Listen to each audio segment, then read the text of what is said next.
Well, good morning, good morning, good morning. Good morning. Good morning with us 3 times. I'll give you one. Oh, okay, Yeah, it's okay. a little earlier in the morning over here. Gotcha. We'll tell you what, Almost. we'll get Michael's thoughts on this. Yeah. Good morning, good There he sir. is.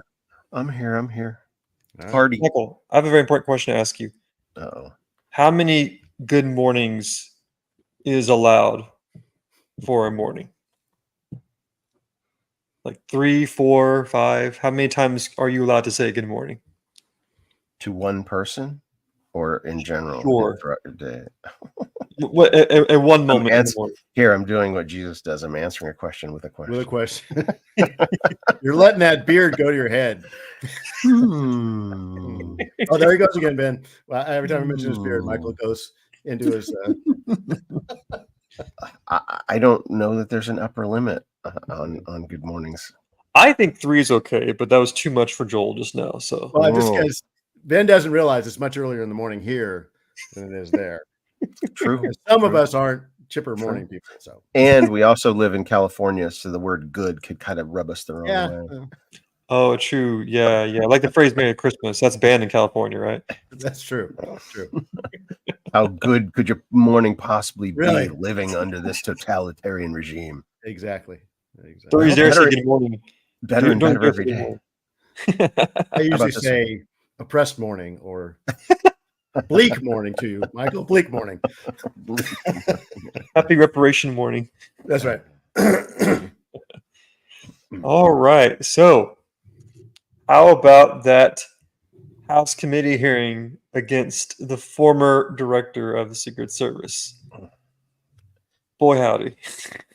Well, let me just give a real quick overview for me. Immediately following the events of the attempted assassination, a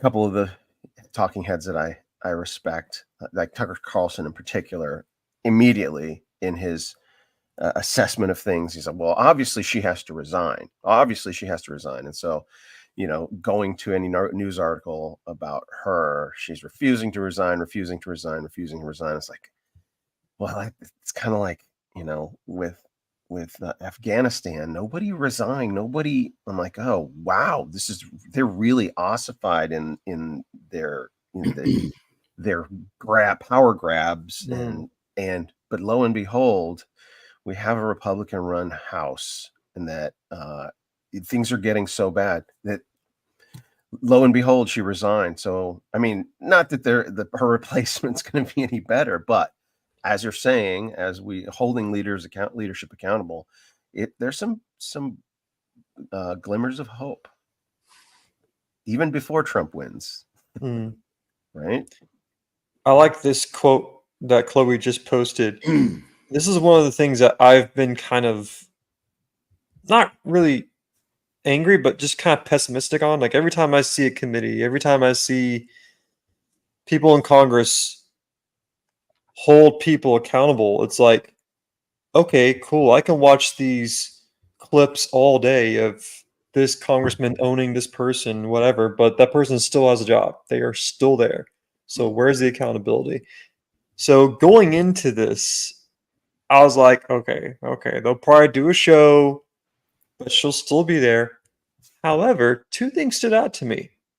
Number one, the fact that Democrats and Republicans were like, hey, this was a colossal failure. This is not good. And then the fact that she actually resigned after saying multiple times, I'm not resigning. So we can dive deeper into that if y'all want to. But I think from my point of view, I'm watching this and I'm like, it just felt different. It felt different compared to the grilling of Fauci or Buttigieg or all the generals in charge of Afghanistan. Like this one just felt different.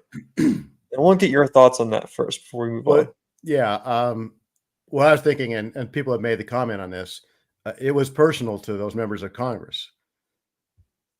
If they're protected by the Secret Service too, and if the Secret Service is that inept, it's their you know what's on the line too.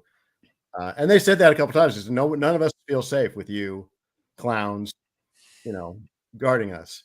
And you know, I've always said that, you know, there's a Marxist revolution going on in the country right now, and it's the leadership of the Democratic Party that's pushing this, and they've always done things. It's kind of the thug way, is to say. I always go back to the Godfather too, right? Where Marco Corleone is talking to the senator from Nevada, and he's saying, "We're not gonna. You're gonna pay if you're gonna work with us." And Michael Corleone goes, "Well, I'll tell you how much I'll pay. Nothing. As a matter of fact, you're going to give me my gaming license, and you're going to pay for it." And he's like, "Okay." And then he ends up, you know, because the mob can do stuff that supposedly law-abiding people can't. And it's just like he's like, "No, we're in charge. I can do anything I want." So, in a lot of these hearings, you can see. I mean, the old when Trump was president, and they were grilling the FBI agents that were kind of colluding with this Russian nonsense. And one of them was just smug. He's just like, "You can't touch me. I'm going to give you outrageous answers. I'm going to do outrageous things. I'm going to do them right in your face just to show you like that I can do it." When she said Peter Strzok, you're talking about Peter Strzok. I think I don't know if his first name is Peter. But yeah. And he had the thing going with the other agent. And he's like, "You can't touch me." That's why I think she said that ridiculous. When people asked her, "Why didn't you have agents on that roof?" She said, "I'm going to say the most ridiculous thing in the world. I'm going to give you the lamest excuse in the world, just because I can, and you can't do anything about it." She said, "Well, the roof was too sloped. So it's one of our top crack special teams veteran team here couldn't. That would have been too dangerous. a roof with a slope like that. It was so ridiculous and so absurd." But she said, "That's the answer I'm going to give you because I can, and there's nothing you're going to do about it." So I think it's kind of that mentality. But I think she didn't count on some of the other people saying, "Hey, you're protecting me too. I'm going to need a better answer than that. Forget the country, forget the president.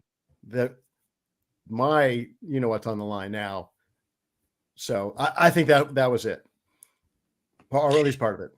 Right. And I think, you know, the people in the House and in Senate, they can bring charges against people. But the thing is, they have to vote and agree to bring charges. That's a big reason why other people in the past haven't been thrown in prison.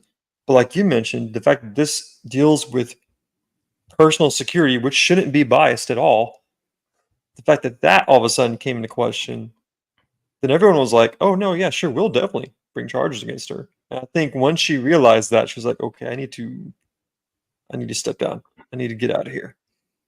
Which, in my humble opinion, resigning is kind of a cop out, because instead of actually accepting responsibility, you just say, "I'm out," and then you just leave.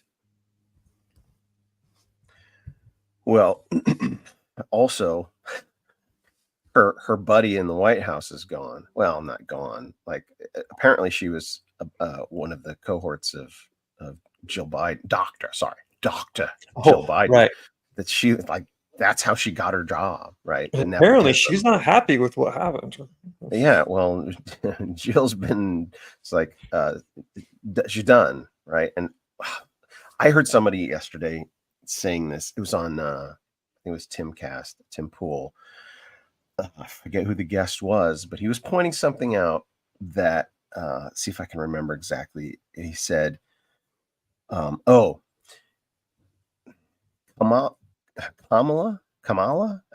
whatever. We're not going to be saying her name much longer. She's going to be removed. Right? So we're not going to have to. If you mispronounce it, it's a microaggression. So. Right? You're right. Come on, Michael. So, and by the grace of God, hallelujah, she's going to be gone from our minds here within the next few months, right? She's going to be gone. But this guy was pointing out all 50 states have their own procedures for getting on the ballot, right? For getting on the ballot. Just because she's officially, You know, they're pulling all the strings, you know, pulling magic out of the hat to get, you know, she's now the people have now chosen her. Right? They're literally using the phrase, the people have now chosen her. It's like, the people? No, this is the donors saying we're not giving you money until it's There's a point to it. literally, like literally. No, this is the elites forcing it upon the people. It's not the people's choice. But this guy's saying she can't get on the ballot unless he's the president. Mhm. She can't be put on the state ballots legally because every state has their own procedure for the nominee to be put on the ballot. And just inheriting it, even though there's Joe Biden's still the president, Joe Biden is on the ballot by law. Each of the 50 states have their own criterion, and that can't be overridden by the feds. She has to be president for that to happen, which means Joe's going to be resigning within the next few days or a few weeks. Like if they're sticking with her, right? We're in unprecedented times. Or go to the other than that, they'd have to have a brokered convention, which would be chaos, like 1968. I mentioned that last time. Right. They do not want that. Yeah. Mm-hmm. Right. Interesting times, gentlemen. Interesting times. Yeah. Very interesting times.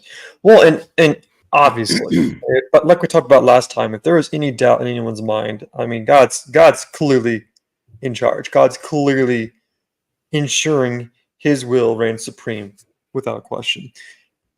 As Christians, as I watched that hearing, as I watched the people in Congress grill this director, who was clearly inept or corrupt, whichever one, I kept thinking to myself, it's like, there are tons of verses that teach us how to hold each other accountable. Awesome. And how Christ will hold us accountable. But I'll be honest with you, it was hard for me to find a verse that focused on holding leaders, non-Christian leaders, accountable. Now, to be fair, I don't know if Director Cheetah was or was not a professing believer. I don't know. But it was hard for me to find a verse that focused on holding leaders who are not professing Christians accountable. What path do we go down? Do we go down the gentle but firm forgiving path, or do we demand swift retribution, swift justice? With Director Cheadle, for example, if I was in Congress, I'll be honest with y'all, I would be livid. I would be like that Texas congressman who legit almost cussed her out to her face. It's like, you are a colossal failure. Like, this hasn't happened since the attempt on Reagan. Like, what happened? Like, I don't know how I would be able to control that rage, that anger, but also still be a man of Christ. You know what I mean? So, like, how, from y'all's experience, how do we do that as Christians? Hold non-Christian leaders accountable while still following Christ. Does that make sense? Michael, you go ahead first. I see. I got you first. That pregnant pause we always have when Ben throws that out. Yeah. I jumped in first. Yeah. Well, so in thinking about scriptural precedent, you know, specifically holding I don't think there's a difference biblically between holding Christian and non-Christian leaders accountable, because all leaders are appointed by God, right? Everyone is in their position because of God. And if that leader doesn't believe in God, that's their problem. It doesn't matter. There's we follow one God in the same rules. So the verse or the passage that came instantly to mind about holding leaders accountable is kind of a scary one for the person stepping forth. Nathan the prophet, King David's intimate counsel, right? Nathan the prophet comes to him and says, you know, O king, there's this guy who stole this lamb from this poor guy. There's this rich guy that stole a lamb from the poor guy and served it up for his friends when they came over. And King David's like, that man, blah, blah, blah, judge him, judge him, judge him. And then Nathan's like, deep breath, here we go. that man is you. It's like the power of the king. Like Mhm. King David could have, like, in his rage right then and there, confronted with his corruption, his complicity, using the military to murder a man. And Mhm. then, right, like, this is, deep state corruption on the part of the greatest king in history, King David. Mhm. Mhm. So Nathan the prophet lays his life, puts his neck on the line, says it directly to him. But it was in a creative way, right? It was in a creative way. And even though the Secret Service detail that all Congress people are familiar with isn't like this creative story, it's something that brings it home. It's Mhm. something that Mhm. they can identify with and become indignant, because I guarantee you, prior to this attempted taking of the life of number 45 and 47 to be, Mhm. prior to that, every one of those people, when they glance over at their security detail, they're like, okay, I'm protected. There's a guy with a gun right next to me and I'm good. And Mhm. now they see the complete collapse of that system. And they look at that guy with the gun and go, I wonder whose side he's on. Right? It went from being secure to being absolutely insecure. And that's a binary, right? In their Mhm. minds now, right? That's a waking up instantaneously. The things that I thought were actually aren't. I've been lied to. There is something covert going on. And more people, when you see Democrats voting with Republicans now to hold accountability, that is a dramatic shift. It Mhm. may feel gradual, but it was a dramatic turning. We are Yeah, in a turning point in history. absolutely. There, Joel, your turn. Okay. Yeah. So now, see, I shouldn't have done that. Now I got to follow that analysis. Bring King I David and gave you your Nathan into it. chance. Yeah. Sorry. What he said. No. It's funny. When it becomes real to the people there, the thing about forgiveness, you mentioned forgiveness, um, and that's something I think we get completely wrong in the Christian world now.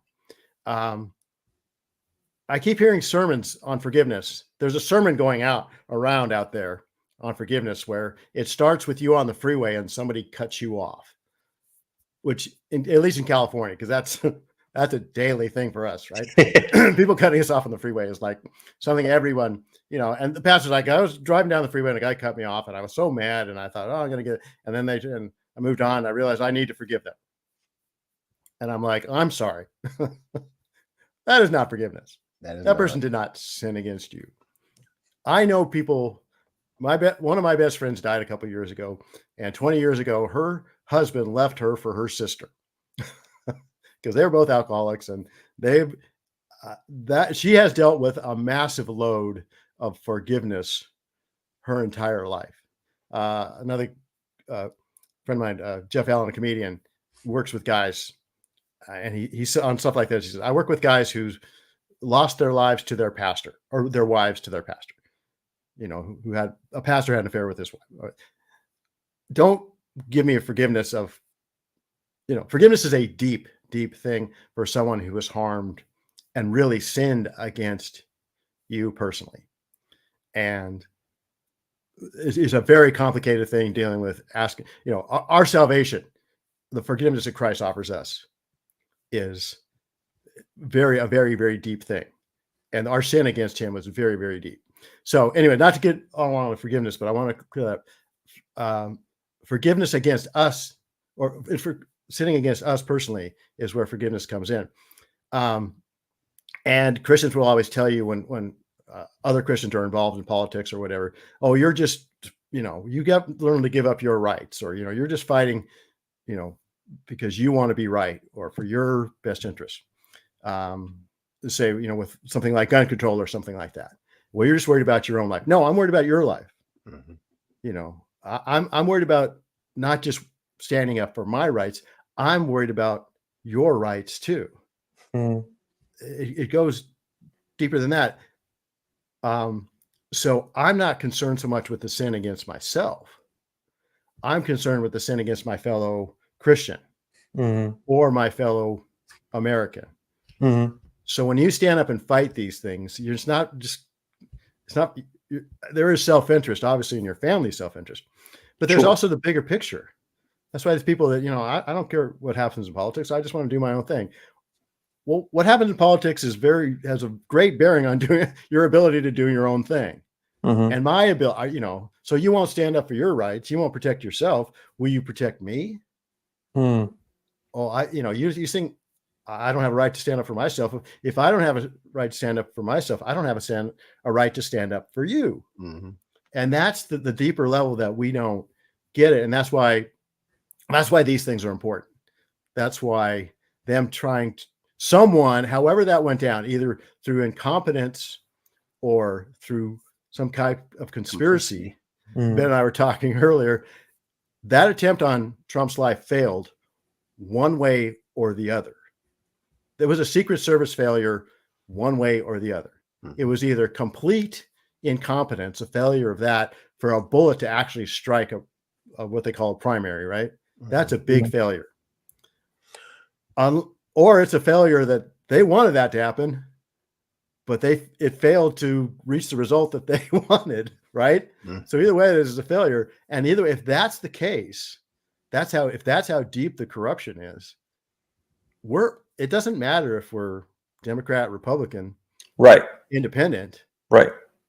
we're all, those people who think, those people, our kids have, like I probably did back when I was in my early 20s, I had an unreasonably favorable view of socialism. Right. I'm like, you guys have no idea what will happen if you only vote for socialism once, and then you can't vote it out without a lot of pain, a lot of struggle, and a lot of, frankly, death. So, there's a responsibility we have to each other, not only to ourselves. And that's why, one last thing on holding leaders accountable. This is a personal thing for me. My pastor always says, he said it last Sunday, as a matter of fact, because talking about people who want to move out of California because it's getting rough here. And he always says, what kind of soldier runs from the battlefield when the battle is engaged? He said, what kind of soldier wants to run from the battle? So I said, okay. Afterwards, I said, okay, General, Commander. How are you going to lead? I'll stay for the battle if I know that you, my general, are going to be faithful in leadership, and you're going to stand strong, and or are you going to cave? Are you going to close the church in this pandemic? Close the church in this next pandemic that comes along, or are you going to, how close are you to having a little rainbow-colored flag hanging in your church? That's what I need to know from you. So it starts on a personal level too. Yeah. I really like that. I really like that. Because that, holding leaders accountable, we're thinking like, grand scale, the top leaders but it starts with the leaders immediately. Like you're talking to your pastor. You're saying that to me, Pastor. Now this is the implication, right? Holding him accountable. Good. I like that.